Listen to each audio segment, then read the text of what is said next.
नमस्कार, मैं हूं नेहा शर्मा। स्वागत है आपका कुंडली टीवी पर। और मेरे साथ इस समय जो स्टूडियो में जुड़े हुए हैं वो है एस्ट्रोलॉजर मिस्टर नरेश कुमार जी। स्वागत है सर आपका। नमस्कार जी नमस्कार कुंडली टीवी के सभी दर्शकों को।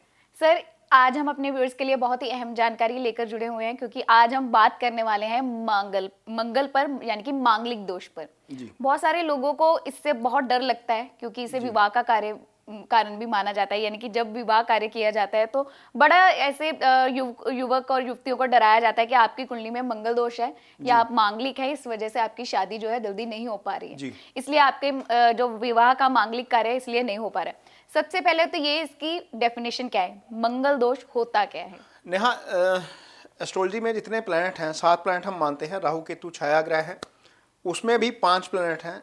सूर्य को हम पिता मानते हैं और चंद्रमा को हम पालक मानते हैं। तो ग्रह जो हैं उसमें गुरु है, बुध है, शुक्र है, मंगल है, सूर्य शनि है। ये 5 ग्रह मानते हैं। 2 छाया ग्रह हैं, 2 को हम तारा मानते हैं एस्ट्रोलॉजी में। तो उसमें जो एक मंगल ग्रह है उसकी जो प्रकृति है वो फायरी नेचर का है, वो अग्नि तत्व का ग्रह है। इसलिए जब उसका प्रभाव सप्तम भाव पर पड़ता है कुंडली में तो मांगलिक दोष समझा जाता है। इससे ये ऐसे समझाएंगे कि आपकी कुंडली में लगन में मंगल हो गया जी, 7वीं दृष्टि सीधा सप्तम पर पड़ेगी, ये शादी का स्थान है, तो ये मांगलिक दोष हो गया। चौथे भाव में मंगल हो गया, चौथी दृष्टि सप्तम पर पड़ी, वो मांगलिक दोष हो गया। आपकी कुंडली में सप्तम में मंगल हो गया, सप्तम में तो मंगल बैठ ही गया, फिर वो शादी का ही भाव है, इसलिए मांगलिक हो गया। अष्टम में मंगल हो गया तो सीधी दृष्टि पड़ती है दूसरे भाव पर। अब दूसरा भाव जो है वो कुटुंब का भाव है, फैमिली का भाव है, वहां पर भी मंगल की दृष्टि अच्छी नहीं समझी जाती। 12वें भाव में मंगल बैठेंगे तो आप वो अष्टम दृष्टि से सप्तम भाव को देखेंगे। इसलिए यदि आपकी कुंडली में लगन में चौथे भाव में, 7वें भाव में, 8वें भाव में, 12वें भाव में मंगल हो तो उसको मांगलिक समझा जाता है। इसलिए जो है विचार किया जाता है कि यदि मंगल है तो सामने वाले की कुंडली में भी मंगल हो, मांगलिक हो जी तो शादी करनी चाहिए। लेकिन नेहा ये आधा सच है, जी पूरा सच आगे बताते हैं कि वो रद्द कैसे होता है। ये सच नहीं बताया जाता, वो हम आज आपको बताएंगे, डेफिनेशन के साथ बताएंगे, सारी कुंडलियां लगा के बताएंगे। इस तरह की वीडियो नेहा, ये वीडियो जो है एस्ट्रोलॉजी के जो स्टूडेंट्स हैं उनके लिए भी बहुत लाभकारी होगी।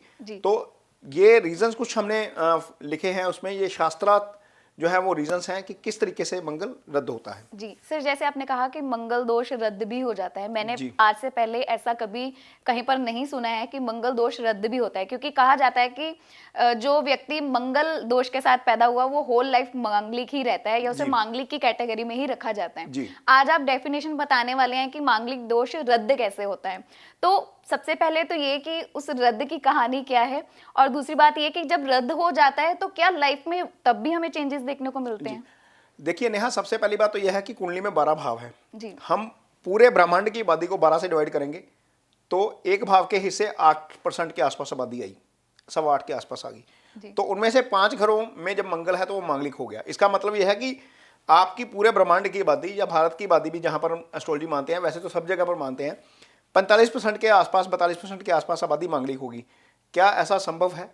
शास्त्र ने बिल्कुल नेहा बताया हुआ है कि मंगल रद्द कैसे होता है। मोटी मोटी डेफिनेशन मैं बताता हूँ, मैं पढ़ के भी सुनाऊंगा। मान लीजिए नेहा, कुंडली में मंगल अपनी राशि का है, मतलब मेष राशि का, वृश्चिक राशि का। मंगल उच्च का है यानी कि मकर राशि का, वो शनि की राशि में भी चला जाएगा, वो दुश्मन राशि में भी आ जाता है, वो रद्द हो जाता है। नीच राशि का हो तब भी रद्द हो जाता है, वक्री हो तब भी रद्द हो जाता है, और यदि मंगल योगाकारक हो जाए तब भी रद्द हो जाता है। मंगल के ऊपर गुरु की दृष्टि पड़ जाए तब भी रद्द हो जाता है, मंगल गुरु के साथ आ जाए तब भी रद्द हो जाता है। मंगल आपकी कुंडली में इन भावों में पड़ा है, केंद्र में यदि शुभ ग्रह है तो भी मंगल रद्द हो जाता है। शुभ ग्रह को कई एस्ट्रोलॉजर बोल देते हैं कि सिर्फ गुरु हो, गुरु नहीं, गुरु के अलावा शुक्र भी हो, बुध भी हो, तब भी केंद्र में हो, मंगल रद्द हो जाता है। तो इतनी सारी डेफिनेशन है कि मंगल रद्द हो जाता है। फिर क्या करेंगे? लगन कुंडली से मांगलिक नहीं निकला, उठाओ जी चंद्र कुंडली निकालो, एक में से तो मंगल निकल ही जाएगा ना नेहा। वहां से तो नहीं निकला तो शुक्र से निकाल लो, यहां से नहीं निकला तो नमाश कुंडली से निकाल लो। जिसने मांगलिक नेहा निकालना है ना, उसने मांगलिक निकाल ही देना है। जिसने उसकी कैंसलेशन एक्चुअल में बतानी है उसने आपको कैंसलेशन भी बता देनी है। और जो आप बता रही है कि रद्द हो जाता है, मंगल कभी रद्द नहीं होता, कभी भी रद्द नहीं होता। आप जिस दोष के साथ पैदा हुए वो लगातार जाता है। आप मुझे बताओ, आप शहद रखो आज, 15 साल बाद उस शहद को खोलो, वो कड़वा हो जाएगा क्या? जी, नहीं होगा ना। मांगलिक मंगल अपनी प्रकृति नहीं छोड़ता, जी, अपनी प्रकृति, वो प्रकृति इसी कंडीशन पे छोड़ेगा जब उसके ऊपर शुभ प्रभाव आ जाएगा। तो ये 28 साल के बाद वाला फार्मूला कि 28 साल बाद उसका प्रभाव कम हो जाएगा, ये भी नहीं है। बहुत सारे क्वेश्चन ऐसे आते हैं जब हम मैच मेकिंग में के लिए बैठते हैं जी, कि पंडित जी 28 साल ते तो हो गए, हुण ते मंगल का प्रभाव रहना नहीं। मैं पंजाबी में बोल रहा हूँ, सॉरी। तो मीन ऐसे कैसे नहीं रहना? वो यदि शहद है नेहा, शहद अपना गुण नहीं छोड़ता। जहर 20 साल बाद खोल लो, जहर अपना गुण नहीं छोड़ेगा। नीम 20 साल बाद खोल लो, नीम अपना गुण नहीं छोड़ेगी। तो उसकी तो प्रकृति है। हमने तो बताया स्टार्टिंग में वीडियो के बताया कि वो उसकी नेचर है, वो फायरी प्लैनेट है। जब वो फायरी प्लैनेट है तो वो अपना गुण तत्व कैसे छोड़ देगा? तो इस कारण मंगल कभी भी रद्द नहीं होता। जिनके मांगलिक है उनके रद्द नहीं होता। आगे ये भी बताएंगे कि रद्द किनके हो सकता है, किनके नहीं होगा, और किन 3 राशियों के ऊपर। नेहा 75% लोगों के ऊपर असर नहीं पड़ता इसका। 90% कुंडलियों में वैसे ही रद्द हो जाता है, लेकिन 75% लगन जो है उनके ऊपर असर नहीं पड़ता। 3% लगन है, 12 में से 25% लगन है। 3 राशियां ऐसी हैं जिनके ऊपर उसका प्रभाव ज्यादा रहता है, वो भी आगे बताएंगे। तो सबसे पहले तो एक जातक की आगे जाने से पहले एक सवाल है मेरा आपसे कि जैसे आपने कहा कि इसकी कैंसिलेशन है जी, आपने तो कह दिया कैंसिलेशन है, क्या इसका कोई प्रमाण भी हमें मिलता है या हम कहीं से चेक भी कर सकते हैं कि हाँ इसकी कैंसिलेशन है? आप शास्त्रों को पढ़िए नेहा, होरा प्राशर शास्त्र में, फल दीपिका में पढ़िए, मुहूर्त चिंतामणि में पढ़िए, जहां जहां मांगलिक का विधान लिखा हुआ है उसकी कैंसिलेशन साथ में लिखी हुई है। सर फिर बाकी एस्ट्रोलॉजर्स क्यों नहीं बताते? नहीं, मैं बताता हूँ आपको एस्ट्रोलॉजी हो क्या गई है। 30 दिन में एस्ट्रोलॉजी सीखिए जी, उसमें बताए जाते हैं काल सर्प दोष, मांगलिक दोष, केमद्रुम दोष, आपका गुरु राहु चंडाल दोष, अंगारक दोष, ये दोष पढ़ा दिए जाते हैं। शनि बता दो, राहु बता दो, ढैया बता दो, 7.5 बता दो, उपाय बता दो, खत्म कर दो बस। उसके लिए तो पढ़ना पड़ेगा ना नेहा जी। 2 महीने में एस्ट्रोलॉजी कैसे आ सकती है आपको? यानी कि इट्स अ वाइड सब्जेक्ट। इसको सिर्फ 4 या 12 राशियां या 9 ग्रह पढ़कर एस्ट्रोलॉजी नहीं सीखी जा सकती। बिल्कुल, एक ही कुंडली में एक ही कुंडली की अलग अलग तरीके से डेफिनेशन लोग करते हैं। वो डिपेंड करता है आप कितना पढ़े हो, आपके पास कितना ज्ञान है।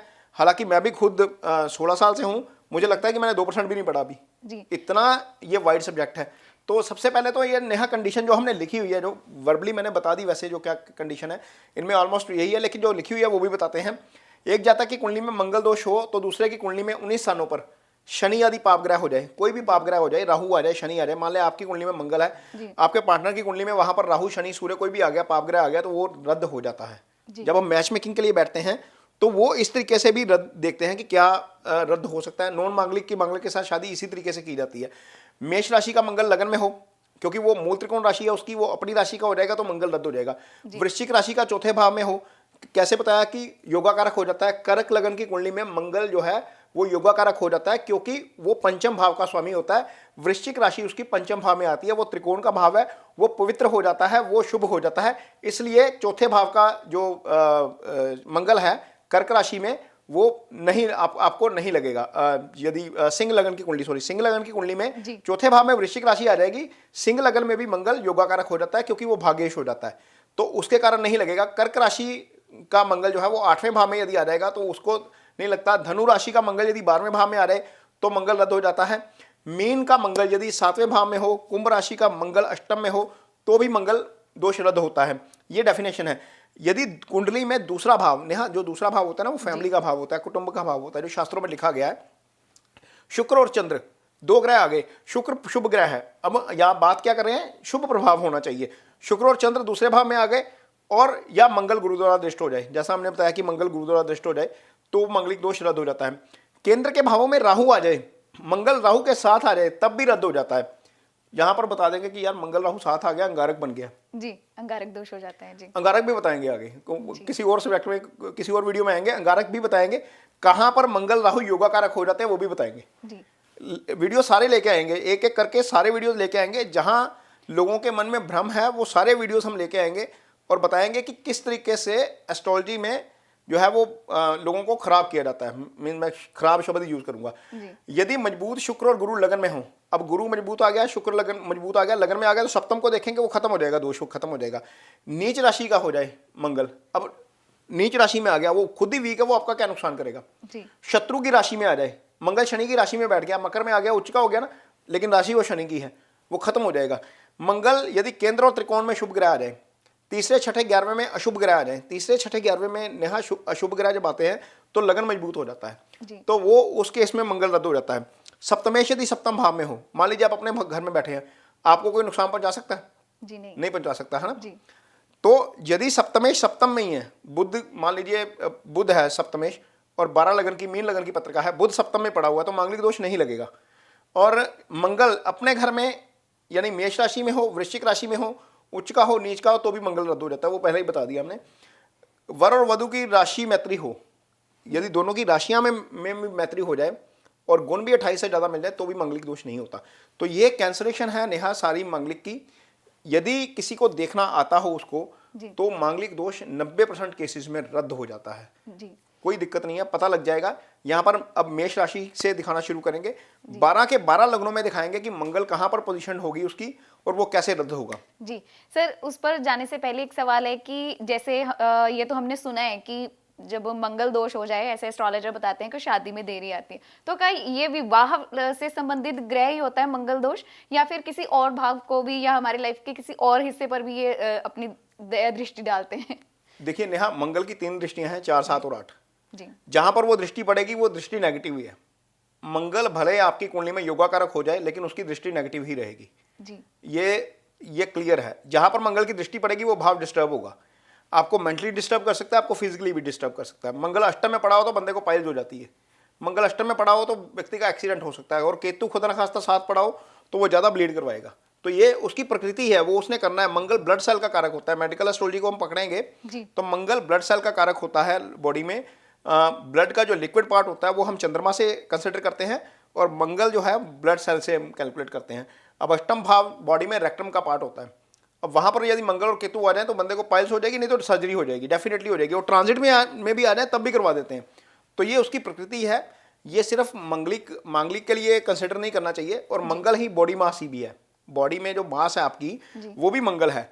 और मंगल जिसकी कुंडली में मजबूत हो जाए, लगन में बैठ जाए, कहीं वृश्चिक लगन का मंगल हो जाए और मंगली उसमें मंगल लगन में बैठ जाए, तो उसके जैसा बंदा ताकतवर नहीं होता, फिजिकली पावरफुल नहीं होता जी। तो वो ऐसा बंदा बीमार भी नहीं होता, हो जाएगा तो ठीक हो जाएगा जी।